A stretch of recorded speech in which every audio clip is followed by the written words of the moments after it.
So welcome everybody for this money medicine. We were even thinking about the title and we are like, yes, money is medicine. So why don't we just, because it's even in the title, there's a different tone than we may have like typically think about around money.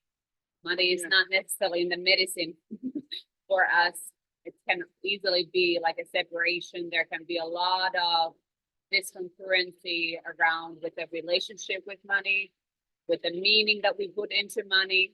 So let this be an open-minded area where you can really, the intention why we created this is for you to actually, we have a lot of very beautiful, deep conversations with each other. And we're like, why don't we start talking about this to other people and start, because it's really like you get to go into a really powerful process around money today, digging deeper where it actually can come from, because many times money and relationship to money and the meaning we put to money can come from very unconscious space that we are not typically aware of in our everyday life. And money is something that we all need in everyday life, and it's thing and energy that flows in everybody's life. So let's dive in deeper into that. Yeah.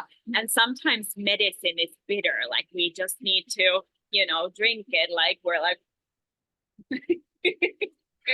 but we just need to do it in order to heal. So I feel like, at least for me personally, money work has been really bitter. It's been really tough and challenging. So that's why I find it like, first of all, our relationship and us having been able to talk about money so much has given me like so much, I don't know, like co-regulation or something where, I sometimes we go to a coffee shop and I do my receipts there because she's there, as a safe presence for me to go if there are triggers around money, then, that can be a safe place for me to go into the uncomfortable, into the, not so pleasant.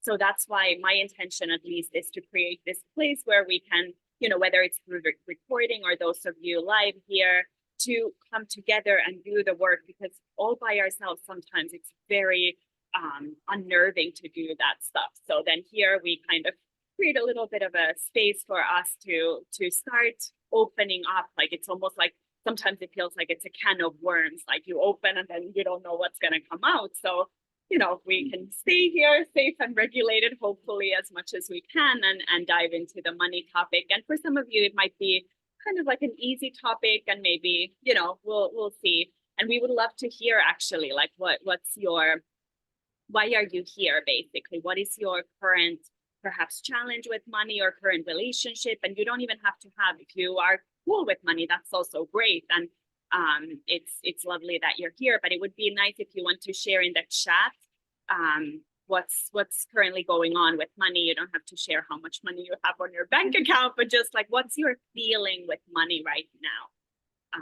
That would be lovely for us to hear. Moitina, welcome. I'm gonna mute you, sorry. Yeah, so let's give a little bit of background from our end. So my name is Veera. I come from Finland. I currently live here in Costa Rica. I lived also 7 years in the US. Very similar. Mikaela will say the same years even. How many years? Now I have been here in Costa Rica three years. Everybody else is coming. So there's like a lot of different like cultural exposure as well to money. I come from a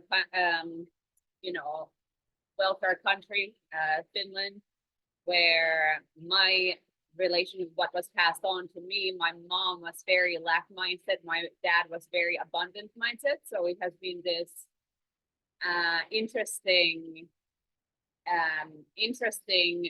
perspective to bring into conscious, bring into the light, like just the lack mindset, the abundance mind, what is embedded, and why, like I have both of them, and it just kind of like depends on the day. And when I'm more dysregulated and out of my own center, which I tend to go into and how many dollars are on my bank account can also like trigger these different things, the programming that I have been passed on from my childhood, from my programming, from my caregivers as well. So it's been a very interesting journey, and especially actually this past year, there has been a lot of money things on the surface, but we will get into that later on. Yeah. Yes, and for those of you who I don't know, my name is Mikaela.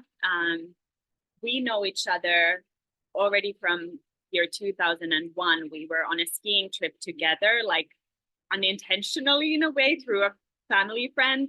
And then we did not connect for, I don't know, 15 years or something. And we reconnected in 2022, I think. So just 2 years ago soon. And it was very fun to discover that me and Veera both, we had moved out of Finland, lived in the United States, become yoga teachers, and started spending a lot of time in Costa Rica. And we were like, wait a minute, like what's happening? And it is like very interesting how we have, you know, we share a lot of similarities. Also, like Veera said, different cultural backgrounds that have formed our money relationship, because Finland is a welfare country. United States is do whatever you want country, capitalism, and then Costa Rica is abundant in so many ways. Like, yes, there is money around, but it's also incredible abundance in other ways. And you know, abundance is not only about money. So then understanding also what is kind of the holistic view of full real prosperity, real abundance. So that is what we share. And yeah, shall we go in? We didn't hear from any of you yet. What's currently your relationship with money? What is also like what it may be a challenge with money or a trigger with money? Just let us know.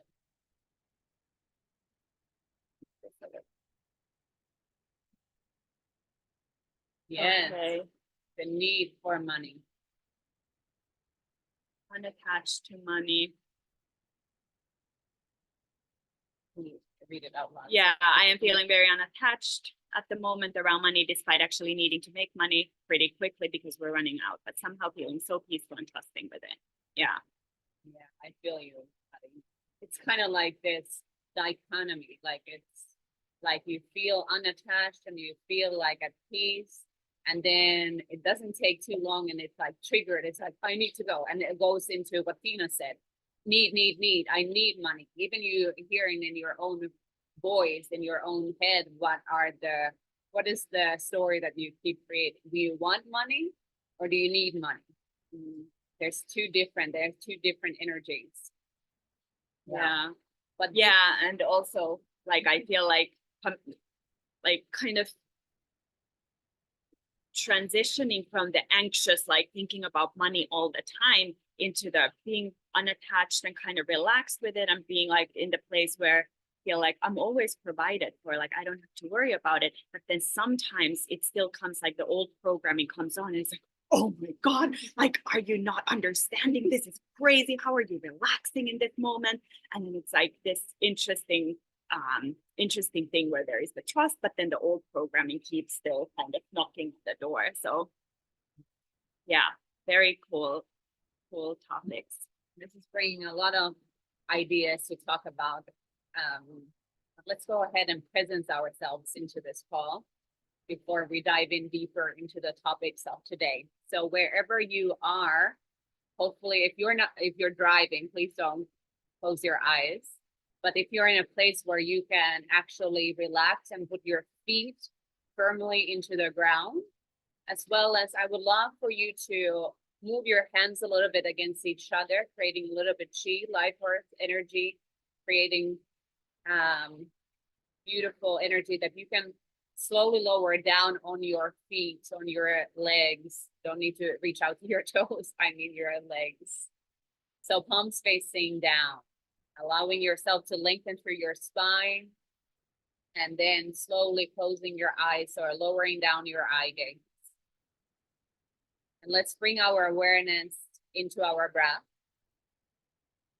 And moving that breath all the way into the base of your spine, into your seat, into the surface below you, connecting here. Plugging ourselves into the present moment, anchoring ourselves with the Mother Earth energy. Noticing the surface below you. And allowing yourself to be your own tree of life.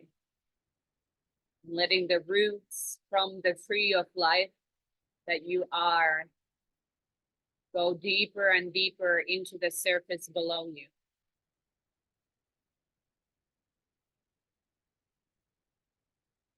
Allowing yourself to connect with the qualities of safety, stability, and support. How does that feel like? What kind of sensations may bubble up?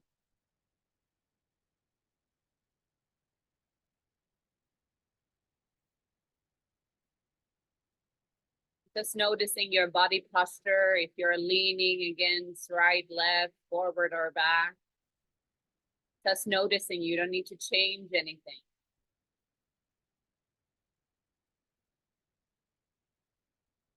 Still rooted, grounded, supported. And may you hold on to this energy as you're going through the practices today, through the talks, through the insights, through the ideas. And may you feel centered as you discover the new layers of your relationship with money, the new layers that may not have been discovered before, or they may have been discovered, but now they come from a new perspective, through a new lens. And just know that you are in a safe container. Everything is held here in love. This is a safe space for you to discover whatever there is for you to discover today. You can take a moment here to set your own intention for today. What would you love to gain from this workshop?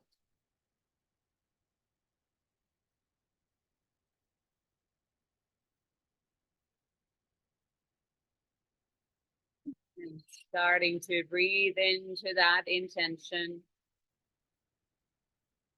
and exhaling it out. Do a couple of breaths. Inhale through the nose. Exhale, sighing it out.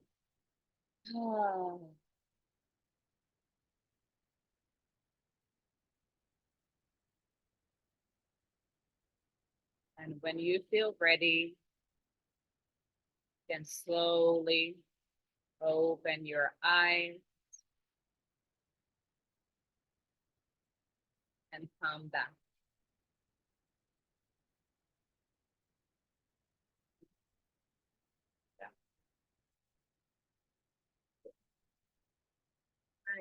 I want to read also what Kirsti wrote. There have been times when I've had money, and then other times, most of my life, when I haven't had enough or have felt constricted by lack of money. I like having money, but don't like to think about it. Yeah, very good point. Yeah. All right. So we wanted to kind of give you the agenda, what we're going to go through today. We're going to talk about the relationship with money. So just like with any other human beings, we have a relationship with money as well. And it's something that we have most likely inherited from our families. So we're going to talk about the kind of attachment style, like how are we relating to money?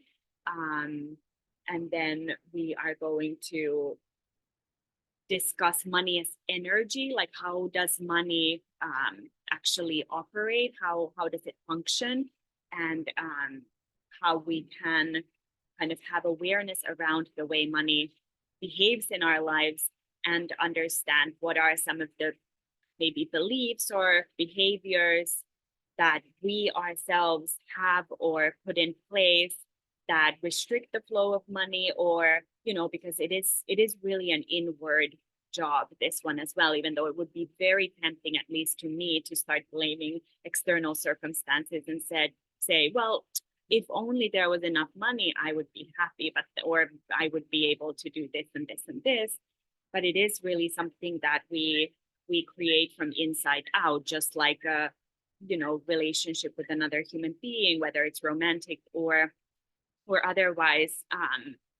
When we do our personal healing and we change the way in which we relate to our external world, then the external life begins to just change. And that's a little bit of like where I think it becomes magical almost, because we begin to we mold the external reality by our internal things, but it's not as woo-woo necessarily as it sounds, because there can be very practical, very concrete things. There can be budgeting, and there can be, putting down the receipts and doing good bookkeeping, these kinds of things. But that's the way in which we work with the inner relationship, and then it begins to change on the outside. Yeah, Joe Dispenza beautifully says that it's not cause and effect. You are actually, when you do this work, it's you are causing the effect. Mm-hmm. This is the power of when we do the internal work, when we attend into our inner landscape, into our inner beliefs, we can trust that it comes the other way. But there's this delay, there's this delay that many times we're so impatient. Mm-hmm. So we're like, it doesn't work, fuck it, let's go the other way. And we are so programmed into the cause and effect. So if you get a job, then you get this amount of money, and it comes every single month.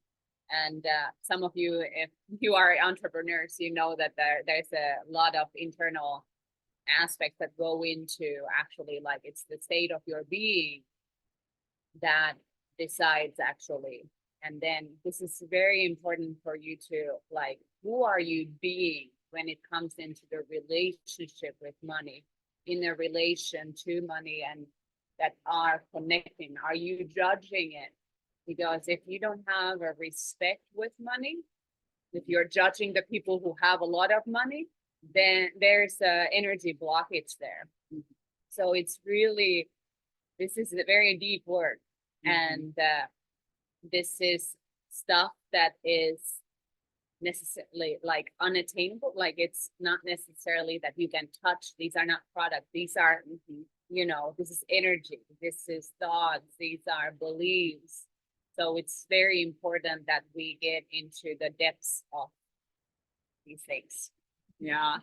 And I think money work becomes oftentimes more kind of necessary, or like we have to face it, especially if we are entrepreneurs. And I know many of you are yoga teachers or other practitioners, entrepreneurs, or maybe wanting to, get there. But then the money piece is the scary one. And I always think like, wow, this entrepreneurship is such a, like, I don't know, advanced curriculum for learning stuff as a human being, because it makes us face many things.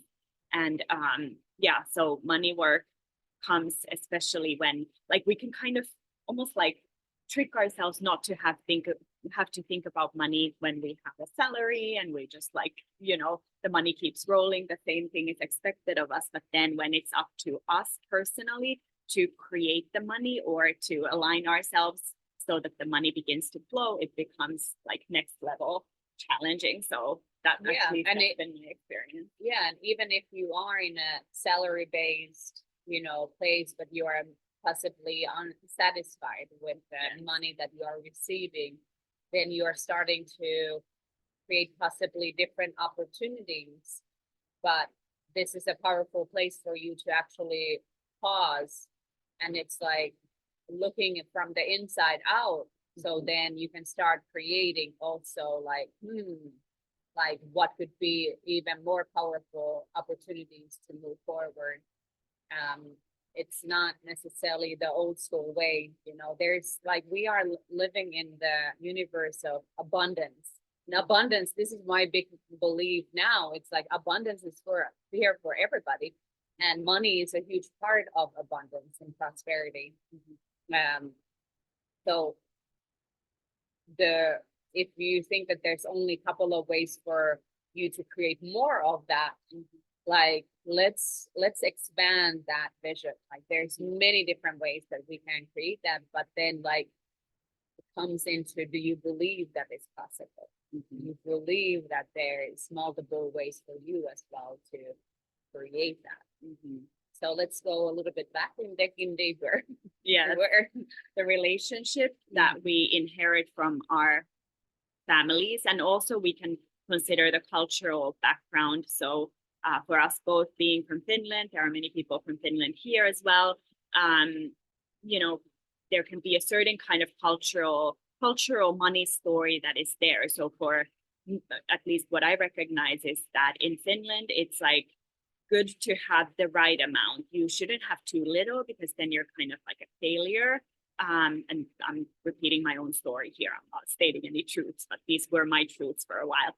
And then, or then you can't have too much, because then everyone's like, well, what did you do? Did you inherit, you know, your father's big money or something? So I feel like, you know, for me, at least in Finland, it felt like there was a limit also culturally, like societally, there was a limit to how much it is okay to make, and you would somehow have to fit there in order to belong. And belonging is one of the main, you know, human needs. So then we do whatever it takes in order to belong. So if there is a background story that I will not belong unless I have this amount, then of course we will, you know, the belonging goes first. It becomes the priority.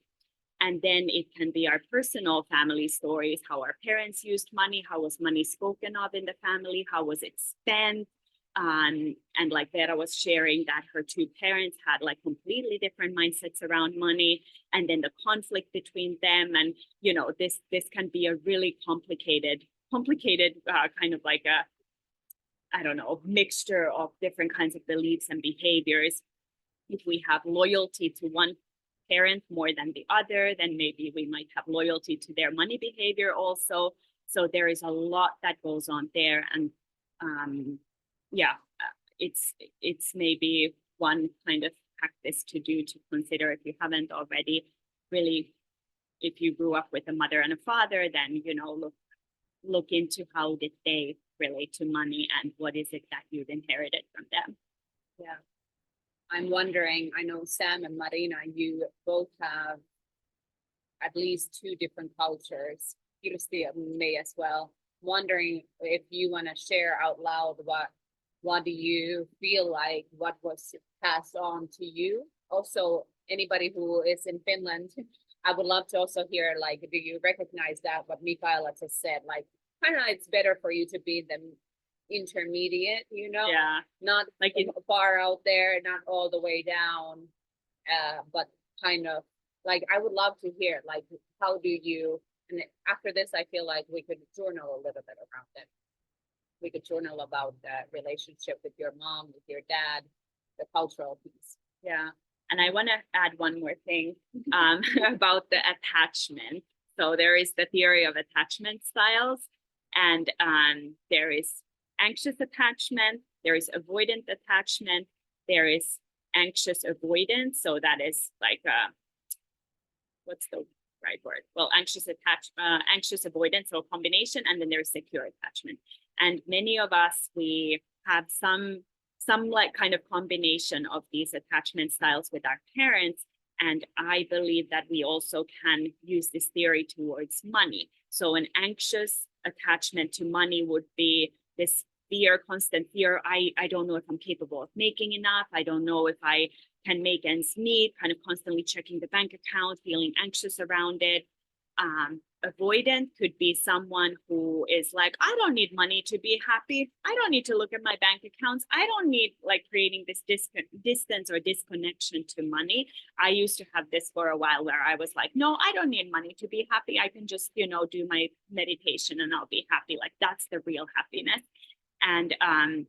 And then there can be anxious avoidant, which I recognize a little bit of both. So there's the fear of like, oh no, I don't know if I can make ends meet. And then at the same time, but I'm not willing to look at my bank account to do anything about it. And then secure attachment is when we feel safe with money. We feel like we are capable of earning the money that we need. We're capable of also dealing with the money. If we get a big amount, we trust ourselves that we know how to invest it, how to spend it, how to use it, how to circulate the energy of money, basically. And that's what we're all kind of looking to achieve or, heal to a certain extent where we can have this sense of security with money. Yeah. And this can be also related to the attachments that we have to our parents. So it can be if we are if we're prone to one attachment style more, then that will most likely be the one that we're also that we have within the network. Yeah, I feel like that's a lot of information right there. So let's go ahead and get a little bit more into the internal world and actually understanding the so I love doing healing through journaling. It's a powerful way for you to go back in and checking in, and when it's actually coming out of your hand, it's there's science behind it. Yes, we shall we do it right now or like, yeah, let's do it now. Yeah. Okay, please. Marina, please go. I think you can unmute. Yeah. Thank you. Yeah, it helps to say it for me out loud. I was talking yesterday with somebody who does like your brand message, and I was talking to her about can you hear me well, by the way? Okay. About my brand message, which is my life message, which is not belonging. And I feel like my family very much established itself in every country as like, we don't belong to this message of the country and we have to do better and keep like pushing forward. So when in Ukraine it was communist, my family was always like, we want more, like we want to be successful, we want to do better, we want to work harder. And then so they moved to Israel, and in Israel a lot of immigrants like them would just go and work whatever job they possibly could in order to survive. And my family was like, no, we cannot do this. That was more my dad, I would say. We cannot do this all day long. Like, this sucks, these jobs. And so he was like, I'm going to go get my degree. And I'm going to basically leave my family, get my degree, and get a really, really good job and do better than the other people. And then they moved to the US. And I feel like for them, they really settled in the US. And that is what feels really right to them, of working hard, achieving, all this kind of messaging. And I'm trying to figure out a kind of combination between everything, between the sense of belonging, like you said, like in Israel and in Ukraine, there was this sense of belonging, like everybody's supporting each other. You're not alone. If something happens to you, you will get supported by the government and also other people. And in the US, what stands out is almost like the opposite of like, we're individualists, like we're gonna do everything to succeed, we're gonna make it, like all of that. And so I'm kind of trying to figure out how to have both, because both are good. There's good things about both of them in my own money story. Yeah, very powerful and very, you have such a powerful understanding of all of them. It's like embedded in you, and now in this place of understanding what's actually serving you and not going through the voices that were passed on to you. We need to get a degree, we need to go and work hard every single day, even though your dad was already wise back then. It's like, no, this doesn't work. Yeah, very powerful. Yeah, and I feel like because no system or no way is without a shadow, like there can be a shadow side to everything. So then, like recognizing the shadow, okay, we have a beautiful idea of a welfare state where everyone is, being taught if they begin to fall through the cracks. But then is the shadow side that then, like earning your own money is seen as bad, or if it's Or the it's U.S. also thing. relying, like I feel like Finland Yeah. has a lot of like we rely on The you social know, security social system. security Yeah. system. Whereas in the US, when it's every man for themselves, because literally you can be a millionaire and you can be on the streets next day. Like that, Yeah. the dichotomy is so extreme. Yeah. It's so No, funny you That's said not even that. true. It's so funny you said that, Vera, because Tomil, my partner, he always says, and I've never like connected to this, but I think it's so interesting. He always says that the US, like the problem in the US is everybody's scared of being homeless. And Yeah. I guess I've never brought that into my conscious mind, but I get what he's saying. Maybe for me, it's like not being homeless or like ending up on the streets, but just being alone, like loneliness and nobody's there for you. And people are like, well, you just find your way. You can do it. The American dream, But yeah, it's very interesting. I guess a lot of people are thinking about, oh my God, what if I end up on the street? Yeah, it's very like, scarcity mindset. And that's very typically also passed on to us, like scarcity mindset. Like our parents did the best that they could, but that's like society, like unless we have two very conscious parents, like that's because it's generational as well. Think about your grandma, grandpa, what they passed on, what was their conscious level around money. And most likely they came from a place like back then in the early 90s, not 90s, 1900. There you go. The life was very different. And now, like, especially the whole, you attach the whole belonging thing we talked about earlier as well. Now there's so much, especially the Christmas time. I noticed this for myself, which was very generational. I'm recognizing that my mom is thinking this way. So we go to a shopping mall, and then you can, like, you have all these things, like stimulation, and then it's important to give Christmas gifts in our family, but then there can be this feeling like I cannot afford this. And then it comes down into like, if I'm not able to afford this, then I don't belong. And that's when the credit card comes in. It's like, okay. And then it's like, whoa, what's happening? So this is very deep stuff. I wonder, like, what's coming up for others?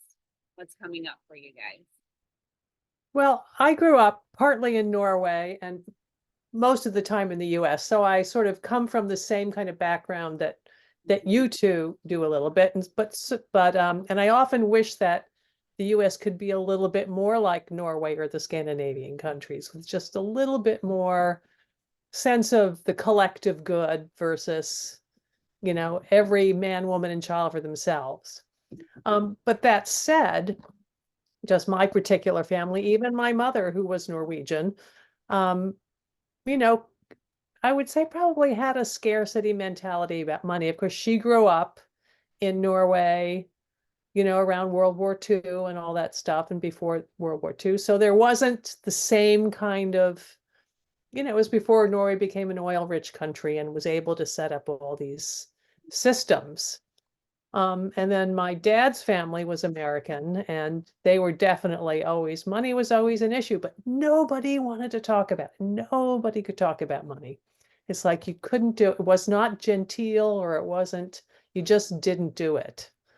So there was always this sense of, well, we can't do that. We can't afford that. We can't afford that. We can't afford that. And it just really annoyed me all the time. But with really out having a lot of understanding of why we couldn't afford it. And then when I did have the periods of time when I was working my butt off and I was making money, I was miserable. I liked having the money because the money allowed me to do a lot of different things. but I was exhausted and in a bad mood all the time. You know, that's Now when I wondering if you had enough time to do all this. right. So that was what's the saying? When you have the money, you don't have the time. When you have the time, you don't have the money. And Kirsty, the projector also. You know, so it's just like this, you know, so I grew up in a scarcity house and a scarcity mentality. And when I did have money, I just didn't think about it. You know, I thought, oh, I can do this, I can do that. But I didn't really examine, you know, what does that mean? You know, and now that I haven't been working now for about 10 years, you know, it's changed. It's not quite as bad as it, you know, was before, but you know, now I have to think a little bit more about money. Of course, I have to send a kid through college and all that stuff too, so that doesn't help. Yeah, and there is like literally zero correlation between the amount of money that you have Right, and whether you have Yeah. scarcity mindset or abundance mindset. right. Because there Or whether are, you're, you know, yeah, I can imagine that the 1% of the, you know, that hold most of the financial resources on the planet, many of them fall into a lot of scarcity, you know, like not feeling like they have enough, like yeah, there's a yeah, constant fear of I need more in order to feel safe. And money right, is a root chakra thing, so it has to do with the safety and, you know, also feeling like we have the home and the, yeah, the basic needs met. right, right. So yeah, money can't make you happy. But then I had another relative here who you, and this is like the mentality. If you're gonna be miserable, you may as well have money. Yeah. So, Me and my you money. know, well, what? Yeah. I don't think that's the point, you know? Yeah. Should we talk a little bit about the limiting beliefs? Because I Yeah. think that's a good one. Like money can't make you happy. This is what we have been told like so much. It's been really programmed to our brains. So that's at least one thing that I recognize for myself. Or money doesn't grow in trees. It's one Mhm. that has been passed on. Yeah. Mhm. Like you have to work hard for the For money. your Like, money. and you know, my dad always demonstrated that. And dad was more the abundance side of things, you know. But that he's a limiting belief is that, you know, like, and I know that that was passed on from my grandma. Like I know for a fact. So it's been interesting to even like to as an entrepreneur, I don't necessarily work that many hours, you know, but I used to. So there has been this internal war, and I'm a projector. Some of you who know human design, like maximum 3 hours is my, you know, my thing. You know, after this, I'm gonna go and lay down. So it's been a lot of internal work and letting go of these cords that are so rooted to us, and passed on. So really understanding where your limiting beliefs come from. And money, one thing was this, well, I talked about like I don't belong if I don't have money. I remember being in college in US in Oklahoma State University 2011, and I always wanted to have at least $1,000 in my bank account. Then I was okay. But if I didn't have $1,000 in my bank account in my college years, I felt like, oh my God, the whole world is gonna end. And the thing is, whenever I had $56 in my bank account, when we moved from Dallas to Austin with my husband, and my husband was in Sprouts, it's a one like S Market in Finland, was giving like buying for homeless people like $20 gift bags. And I'm like, why are you giving that money to them? Like, I am here, don't you get it? I still survive, you know, like even in the lowest lows, like life still goes on. So there's the belief that life ends if we don't have money. But that's we are always provided, like you said earlier, like there is it's just the internal, it's the meaning that you put into the money. But it is the feeling is very real when it feels so like real. we, you know, cannot survive. And that can be an interesting place when we have just enough of the ability to observe, like kind of go back into the witness consciousness and observe our minds, observe the behavior. Because when we don't have the distance between our behavior and being able to observe, then we're fully immersed in the experience. And then it's really hard to change any of the patterns because the awareness is not there. But when we can pull ourselves back just a little bit and see what's going on, there's always a way out. Like there's always something we can do. And I think the universe is always waiting for us to get to that point where we actually finally say, like, I have to change. Like, I just have to stop expecting my circumstances to change. I have to stop tolerating my own BS, you know, my own poor habits or my own poor unconscious or my own unconsciousness around money. I need to take a step back, observe what's really happening here and change something. And I think that's when we often come to this work and we're like, okay, so what is it? What's going on here? And at first, at least to me, it seemed like, no, I don't have anything. Like I remember I got a gift card to a spiritual financial coach some years ago. And I was like, great, everything is great. No money issues, nothing at all. She was like trying, like, well, how did your dad relate to money? Perfect. Oh, great. How did your mom? Oh, excellent. You know, and it was just, I was in complete denial. Like, I don't want to look at it. And of course, it's typical that we don't want to look at it because it's painful and it's uncomfortable. But anyway, it was all great. She was like, oh my God, the most painful hour of my life, most likely. Anyway, so Okay, so should we get into some I want you guys to get into work Yeah. because we can talk and give you stories all day long. Yeah. But so let's start with this one. So take your journal out and put a title, money, medicine. Make sure that you put the word medicine there. And then what would you describe your relationship to money with one word? What would that be? Just like you would describe your relationship with your significant other. Let money be your significant other right now. How would you describe the everyday relationship with money? I'd like to get wealthy so that I can afford to do all that I want. Yeah. Yeah. And one word, what would that be to describe?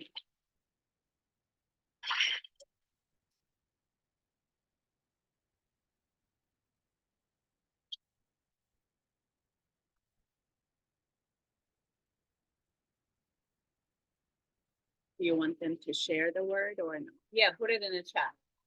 Put it in the chat.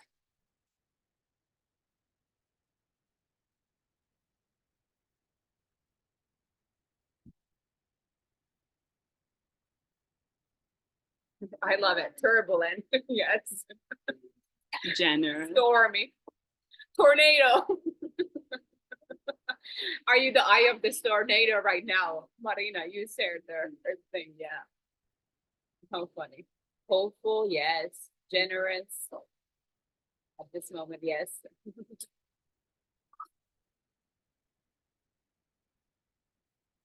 Magic. Magic. Me encanta. So how would you respond to this? What does money mean to you?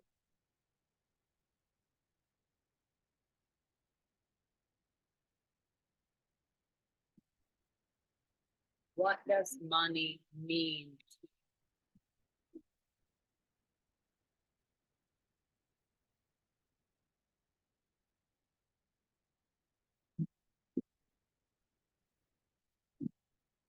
Survival. Yeah.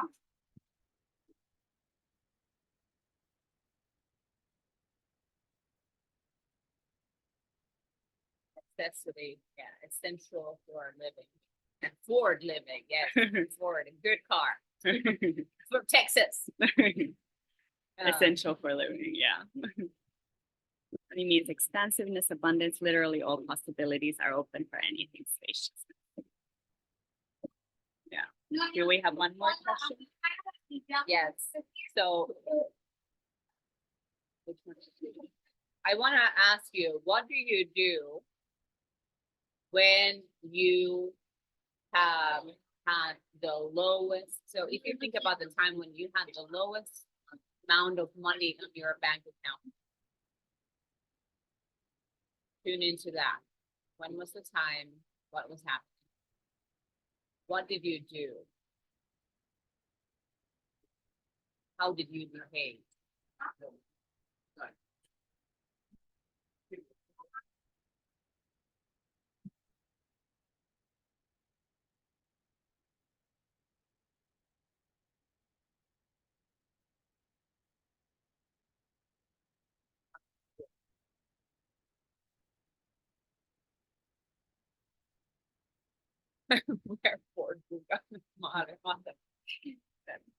Okay, so the first question was, what do you do? What have you done? What would you do when you have the lowest amount on your bank account?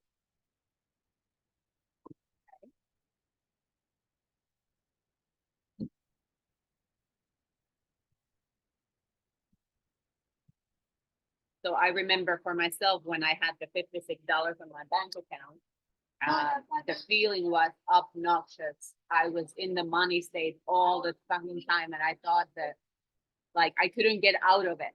I was very anxious 24/7. What did I do? I went to stores and I looked at the prices and I'm like, what am I able to afford? What can I? Somebody look at your face. You're out.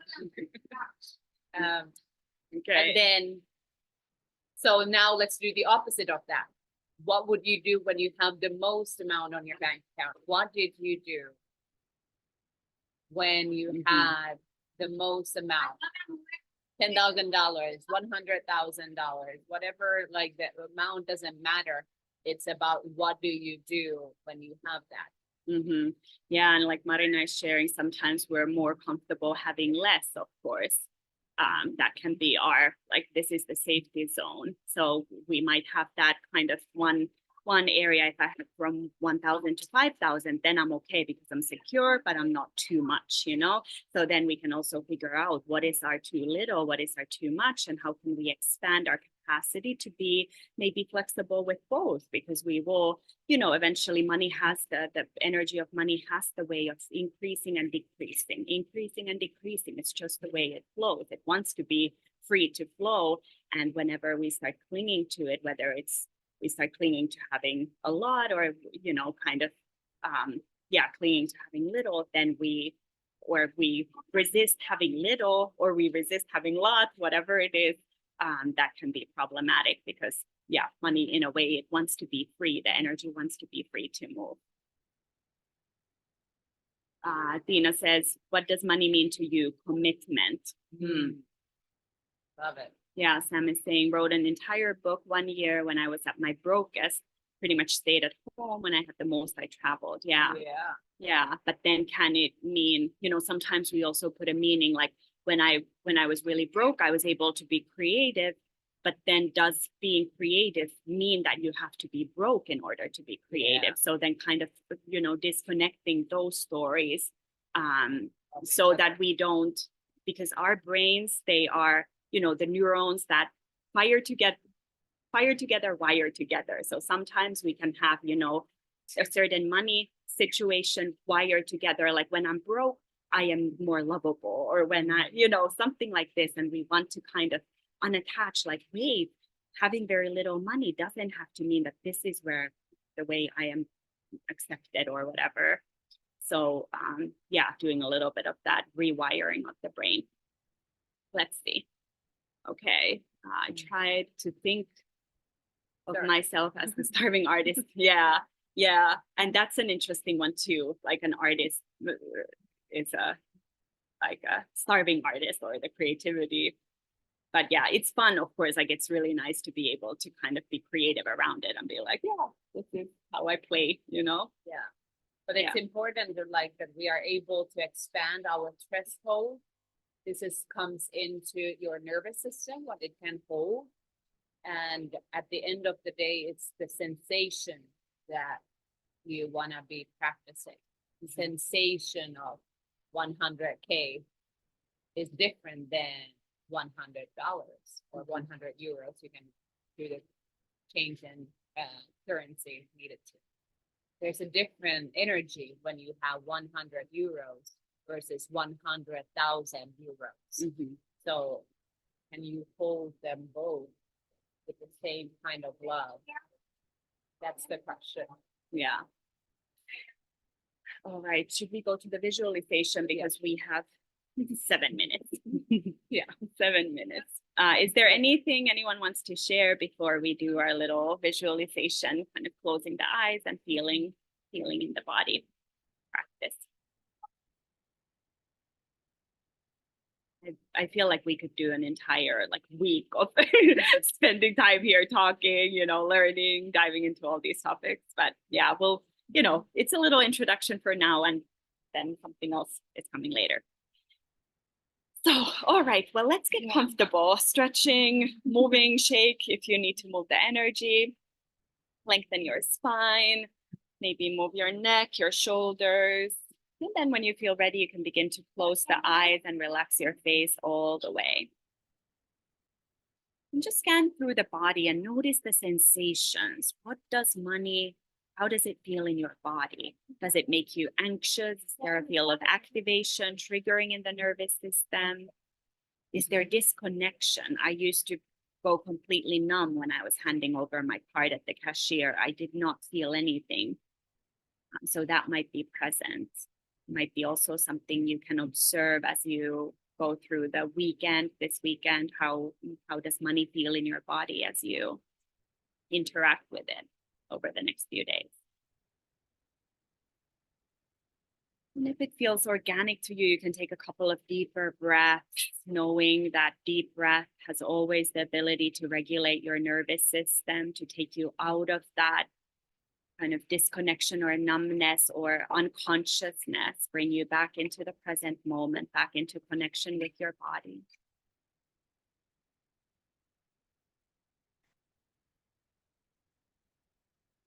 Then begin to imagine yourself walking in nature. You're walking in nature on a beautiful path.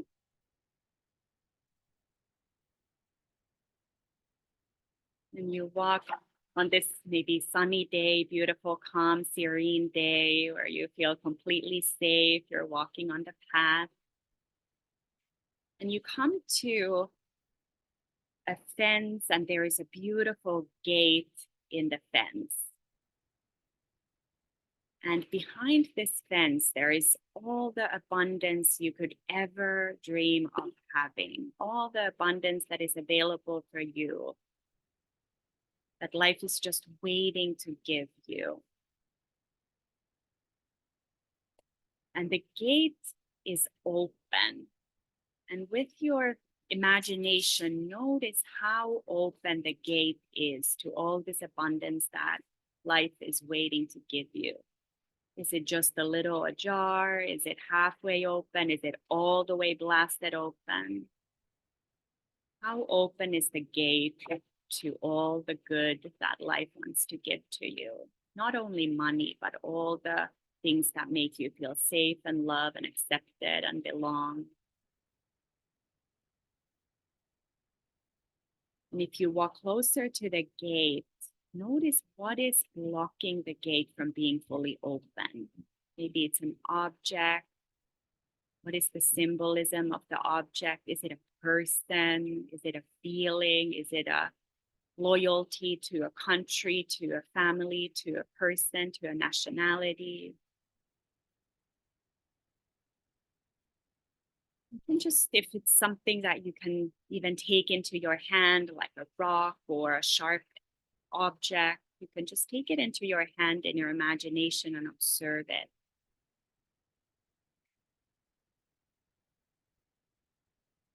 And notice what it feels in your body.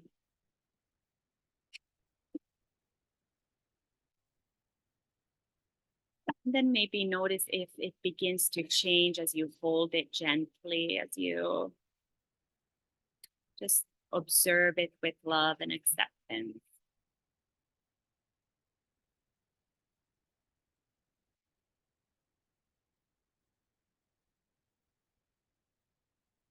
Then you can choose to place it back to the ground, but maybe this time so that it's no longer blocking the gate from fully opening. You can even give the gate a gentle push, see if it's still heavy or if it kind of flies open. And take a step forward, stepping to this side of the fence where all that you can receive is here. And just notice how it feels to hold that in your body, in your nervous system, in your consciousness. To stand here with your own 2 feet and breathe it deeply.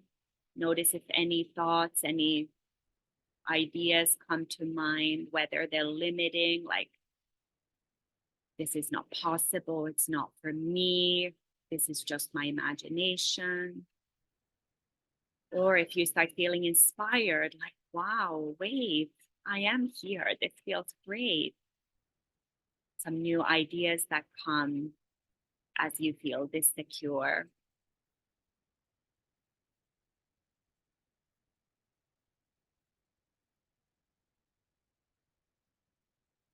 In just a few more moments, you can take deeper breaths and imagine this frequency, this energy being almost like installed in your energy field. Like this becomes the new normal for you.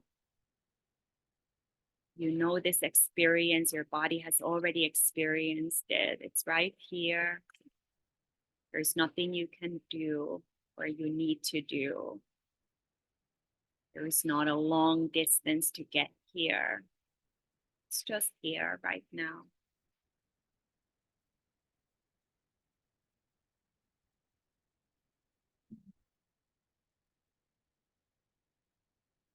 And then we'll end this visualization with one positive thing that you can do or positive way you can show up in this world when you are fully provided for. Noticing how beautiful you become or how you're already beautiful, but how money actually just amplifies what we already are. So if you have a big, generous heart, then money will only amplify that and you'll look for more opportunities to help others.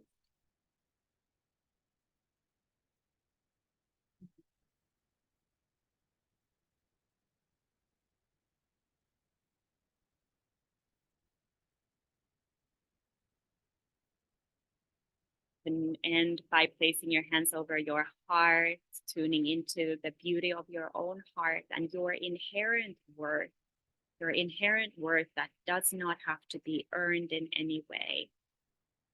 You're worthy of all the good, no matter where you come from, no matter if you've made mistakes in your life, we all have. We don't have to punish ourselves for anything by blocking the good from flowing. So give yourself the permission to be prosperous.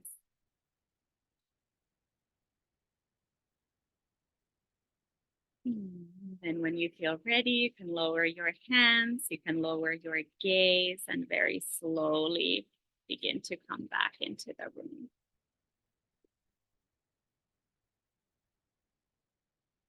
All right, if you would like to share, you can type in the chat. Was there anything you want to share about how you're feeling or what was your experience? From here.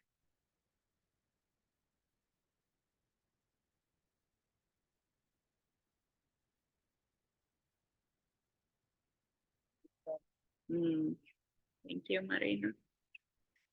Yeah. So money is a big part of one of the four codes of prosperity of life, purpose, vitality, relationships, and money, finances. And this is something that we both, me and Mikaela, have created a retreat around. prosperity retreat actually here in Montezuma, where we are at. Too bad you couldn't hear, but there was monkeys in the background while we were doing this workshop, but you could not hear. Thank goodness you could not hear the rain either. It's like not typical during this time of the year to rain. We have a retreat coming up in April. At the end of April, it's a full moon week.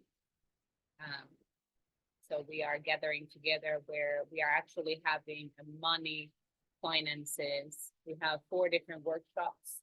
We have the prosperity coach workshops. Money will be one of them. And the whole idea around is that we can really get into the prosperity. We many times think the money is the prosperity. There's a link to money, but there's actually other things as well that will expand ourselves into the prosperity embodiment of that. Yeah, so we'll be working more on that, and Costa Rica is the best place ever to work on prosperity and abundance and money and retreat, you know, for creating those new neural pathways to take ourselves out of the ordinary environment where we are programmed to always do the same things and coming to something completely new. So that's retreat is an opportunity for that. And we wanted to gift a private session to anyone who signs up this weekend. We still have the early bird going on until the 31st, so at the end of the year. And for you guys who are here, we wanted to give a special gift of receiving a one-on-one session with us before the retreat. So you can really identify what's the most important work for you to do. So we have is the link here. Yeah, this is the link to the retreat. And Yeah. something else. Yeah, and just hopefully this workshop has really created like more like new ways for you to, new ideas, new insights for you to be with. You know, it's not linear path. This is a upward path. This goes through different layers. So the more and more you gain the awareness around your own money patterns, your money behavior, receiving, giving money. One thing that came up for me when Mikaela started the visualization, I'm like, oh, we need to talk about that. So even you using cash, bank card, credit card, they have different energy in them when you use them. And there's actually research around it. So just next time, credit card is like, yeah, I don't need to worry about it. You know, like it's a different kind of, when you are actually giving money, well, you are seeing how much you are giving. There is a different kind of energy, like energy exchange. And then debit card, it's a little bit different. They made a research around it, which is very, very interesting. So start paying attention. Start paying attention. Just know that abundance is for everybody, believe it or not, but it's like, it's coming from there, especially if, you know, just having more compassion and understanding for the programming that has been passed on to us in the society we have been living in. It's just the more we become aware, the more we can create the abundance for ourselves and for others. And that's the beauty of this beautiful life that we get to live in. Yeah, thank you so much. All right. Is there any questions? Any questions from around it? We will send you the recording. Yes, abundance is external and internal. So much. Yeah. And especially when it's first internal, then, or like when it's internal, then it can become also external. We are causing effect. Yeah, causing the effect. Causing the abundance, prosperity. Yeah. Yeah. Thank you so much. Wishing you the most very abundant prosperous New Year 2024. Thank you for taking the time during this very powerful transition time for many of us. As we are closing one chapter and then stepping into a new one with a new, bigger awareness. Thank you. Thank you so much. Thank you, thank you, Thank you so much. So nice to see you, Mikaela. Thank you. Nice to see you, Veera. Thank you. Thank you both. You're amazing. Bye. Oh, Wow, we get the monkeys monkeys saying are bye. really loud now.